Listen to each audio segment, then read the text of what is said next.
Paul writes 2 Corinthians, he is under tremendous pressure.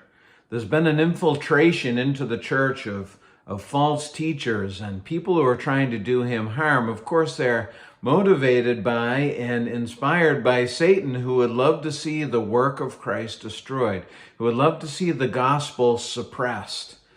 And so Paul is writing to encourage the Corinthians and to remind himself that we need to keep going in this ministry that God has given us to share the truth of the gospel. Now, we have talked already as we have worked our way through this passage about the importance of our humility, that it is Christ alone, that it is his power that enables us to do what he has asked us to do. Last time we talked about verse 7 that talks about the fact that we have this wonderful treasure in these jars of clay, that it's God's power that must be seen, that is the only thing that can endure all of this persecution, all of the pushback against what it is that he has called us to do. Now, Paul goes on here in this passage. I want to read for you 2 Corinthians 4:8 today.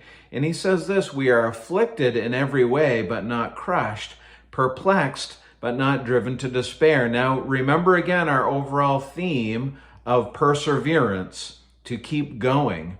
And Paul says, look, I'm not denying that this is difficult. He says, we are afflicted in every way.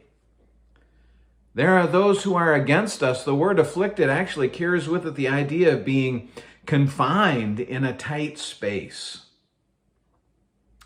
Have there ever been times in your life when you are seeking to do what is right, when you are, to the best of your ability and by the grace of God, living in obedience to him, and yet there doesn't seem to be a way out? What is it that I'm supposed to do? Paul says, I know that feeling. I'm familiar with it. I am afflicted in every way. But notice what he says. I am not crushed. Do you remember last time we talked about the clay pot, the jar of clay?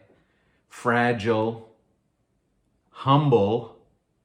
Often in this culture, these clay pots were used for very ignoble purposes. Sometimes they were chamber pots. The most humble usage of all. Now Paul is saying, here I am. I'm a clay pot. I'm just this humble, fragile container.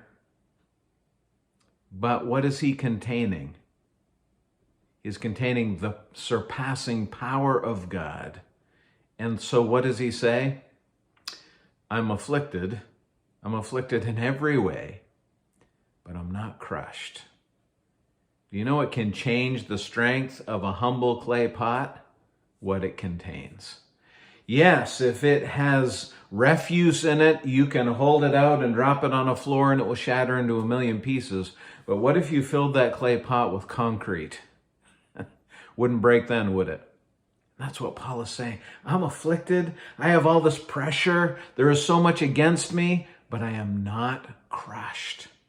My friends, I want to encourage you today that when our hearts and lives are filled with the surpassing power of God, we may be afflicted, we will be afflicted, we may have pressure, we may feel the weight of the world coming down on us and against us and all that we believe, but we will not be crushed because of the power of God.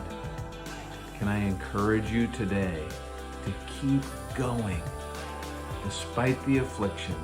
When we walk with Christ, when we are full of the light of the glory of the gospel, we will not be crushed.